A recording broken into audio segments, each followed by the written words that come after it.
ఆంధ్ర తెలంగాణలో తక్కువ ఫీజులతో high quality results ఇస్తున్న ఏకైక సంస్థ Tirumal IAS institute. Sunita Williams landing సమయంలో అందరూ గుర్తుకు తెచ్చుకుంటున్న పేరు కల్పనా చావ్లా. భారత సంతతికి చెందిన తొలి మహిళా వ్యోమగామి కల్పనా చావ్లా. కానీ దురదృష్టం వెంటాడి ఆమె ప్రయాణిస్తున్న షటిల్ ఆకాశంలోనే పేలిపోయింది. ఆ ఘటనలో ఆమెతో పాటు మరో 6 మరణించారు. ఈ ఘటన ఎలా జరిగింది? కల్పనా చావ్లా ఎవరు? ఆమె మరణానికి కారణమేంటి? Watch this.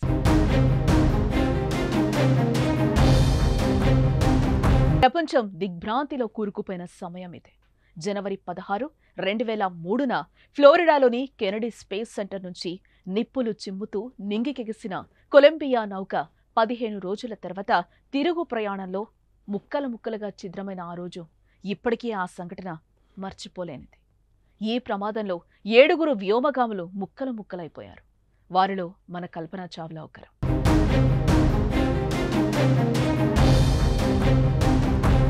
అమెరికా పౌరసత్వం కలిగిన కల్పనా చావ్లా మన దేశపు బిడ్డ. హర్యానాలోనే పుట్టి పెరిగింది. కల్పనా చావ్లా పంజాబ్ ఇంజనీరింగ్ కాలేజ్ నుంచి ఏరోనాటిక్ ఇంజనీరింగ్ డిగ్రీ అందుకున్నారు. అనంతరం 1982లో అమెరికా చేరుకుని అక్కడి యూనివర్సిటీ ఆఫ్ టెక్సాస్ నుంచి ఏరోస్పేస్ ఇంజనీరింగ్లో మాస్టర్స్ పూర్తి చేశారు. 1986లో ఆమె మరో మాస్టర్స్ డిగ్రీ అందుకున్నారు. తర్వాత పీహెచ్డీ చేశారు. అమెరికా పౌరసత్వాన్ని అందుకున్నాక నాసా రీసెర్చ్ సెంటర్లో పనిచేయడం మొదలుపెట్టారు. 1994లో తొలిసారి అంతరిక్షయానం కోసం ఆమెను ఎంపిక చేశారు.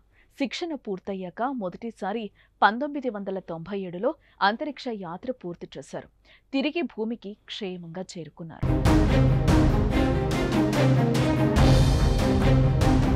రెండోసారి 2003లో కొలంబియా స్పేస్ షటిల్లో అంతరిక్షం చేరారు. తిరిగి ప్రయాణంలో టెక్సాస్ స్పేస్ సెంటర్లో అంతరిక్ష నౌక దిగాల్సుండగా నిర్దేశించిన సమయం కన్నా 16 నిమిషాల ముందే కొలంబియా షటిల్ భూమిని చేరే క్రమంలో పేలిపోయింది.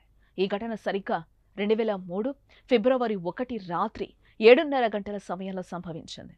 జనవరి 16, 2003న ఫ్లోరిడాలోని కెనడీ స్పేస్ సెంటర్ నుంచి నిప్పులు చిమ్ముతూ నింగికెగిసిన కొలంబియా నౌక 15 రోజుల తర్వాత తిరుగు ప్రయాణంలో ముక్కలుగా ఛిద్రమైంది. భూమిపై చెల్లాచెదురుగా ఆ స్పేస్ షటిల్ ముక్కలు ఇప్పటికీ భద్రంగా ఉన్నాయి.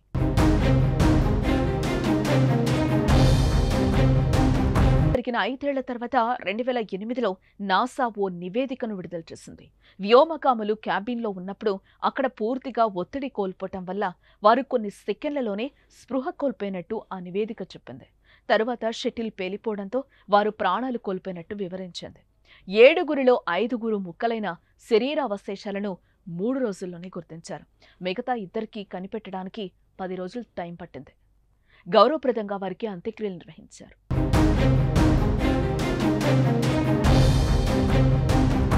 కల్పనా చావ్లా మరణం అంతరిక్ష చరిత్రలోని అత్యంత బాధాకర సంఘటనగా మిగిలిపోయింది. ఆ ప్రమాదం అనుభవంతోనే సునీతా విలియమ్స్లో నాసా రిస్క్ తీసుకోలేదు.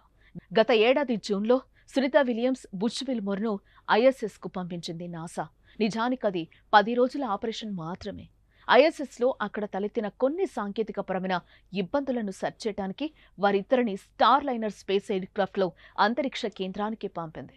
తిరిగి రావటం మాత్రం సాధ్యపడట్లేదు. స్టార్ లైనర్ ఎయిర్క్రాఫ్ట్ ప్రొపెల్షన్ సిస్టంలో థ్రస్టర్లు పనిచేయకపోవటం, హీలియం లీక్ కావటం సహా అనేక సాంకేతిక సమస్యల కారణంగా వారిద్దరూ అక్కడే చిక్కుకుపోవాల్సి వచ్చింది.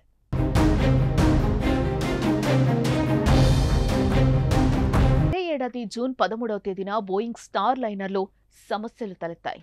సర్వీస్ మాడ్యూల్లో హీలియం లీక్తో పాటు 28 థ్రస్టర్లలో 5 పూర్తిగా పనిచేయడం మానేశాయి. దీంతో సునీత అంతరిక్షంలోనే ఉండిపోవాల్సి వచ్చింది. ఆమెను క్షేమంగా కిందకు తీసుకురావాలనే లక్ష్యంతో ఫ్లోరిడాలోని నాసా కెనడీ స్పేస్ సెంటర్ నుండి SpaceX ఫాల్కన్ 9 రాకెట్లో ఈ Dragon crew capsule 10 spacecraft నింగిలోకి దూసుకెళ్లి సేఫ్గా తీసుకొస్తోంది. 2003లో కల్పనా చావ్లాతో పాటు 7 వ్యోమగాముల మరణంతో సునీత రాక విషయంలో ఉత్కంఠ కొనసాగుతోంది.